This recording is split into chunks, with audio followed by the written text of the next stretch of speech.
How can I make my students reach their full potential? It is a question which every medical teacher must have asked at some point in their life.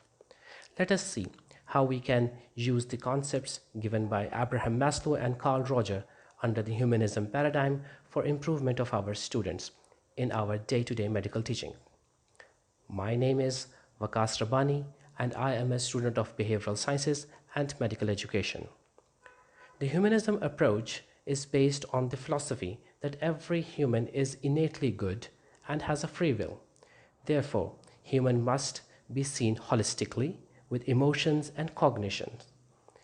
Abraham Maslow, a 20th century psychologist, proposed a hierarchy of needs pyramid. He said that every human can reach their highest potential and achieve self-actualization if the basic and psychological needs are fulfilled.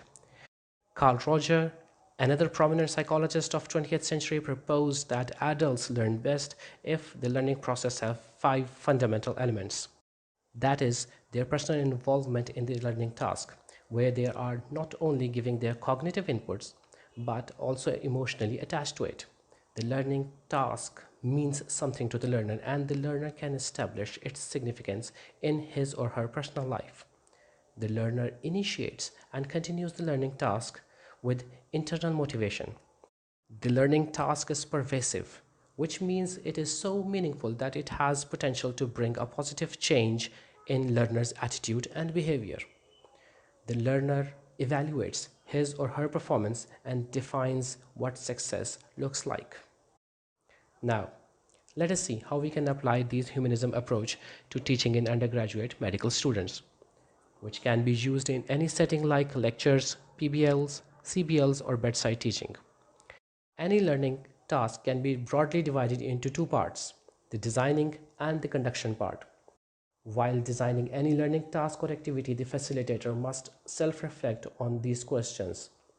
What is the significance of this task to the practical and personal life of my students? Does the teaching activity allow the students to learn according to their preferred learning style at their own pace? Does this promote interaction and group activities? Is there room for reflection and self-evaluation regarding the learning process? So, for a lecture, the teacher must put clinical relevance to it, teach with the help of pictures, videos, written materials, or any appropriate way. Encourage the students to interact and critically reflect on the task and their performance. While conducting the learning task or activity, the facilitator must reflect: how is the environment? Is it appropriate for learning? Can students appropriately interact with each other, facilitator, or the material?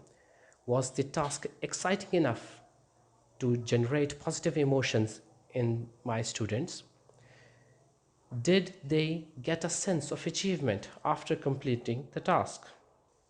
Therefore, for a lecture, a teacher must make sure the temperature, seating, lights are appropriate, add some activities in the session, and appreciate their performance.